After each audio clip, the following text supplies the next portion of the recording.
It's worse than a nightmare, and I keep thinking we're going to all wake up and this isn't real. The clock on the wall frozen in time, the exact minute the twister struck and changed Gwen Black's life forever.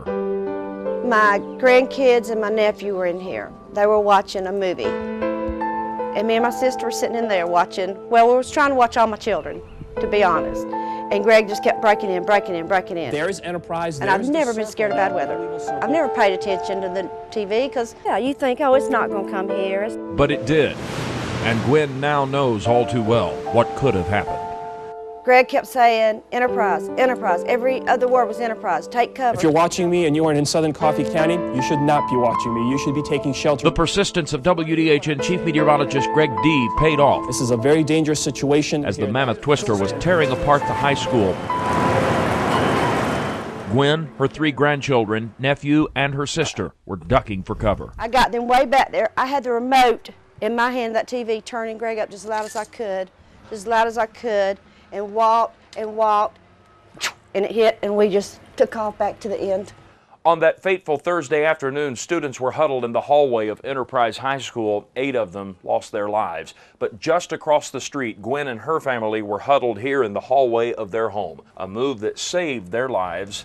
I was just trying to cover the babies up and hold them because you could feel it sort of pulling you. What's going through your mind during those moments? I was going to die. And all my kids and my sister and nephew was going to die. I just thought we were gone. This is what the EF3 twister did to Gwen's home in a matter of seconds. And this is where she and 5 others would have been sitting had she not listened to the warning. What would have happened had you been in that living room? We'd been dead. We'd all been dead. Everyone. All of us would have been dead in a second. 2 weeks after the storm, she met the man she says saved her family. I'm so glad to see you. I'm so glad you're okay. You saved our lives. So happy. You saved our lives.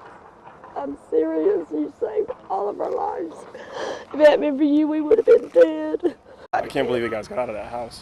It's amazing. Because of you. This is my baby sister. Greg. Thank you so much for saving all of this. One look inside this house, Greg, you was on a TV right there. and Greg knew Gwen had made the right decision without 1 second to spare. The winds eat the house from the outside in. So the farthest you can be inside of the house in an area like this, the safer you're going to be. You're going to be farthest away from the winds. The walls are close together. That usually prevents them from collapsing in on you. Gwen vows to rebuild, but she also vows she will never again take the threat of Mother Nature's wrath lightly. Sit in the hall. Go sit in the bathroom. If you have to sit there 15, 20 minutes, so be it. At least you've got the rest of your life.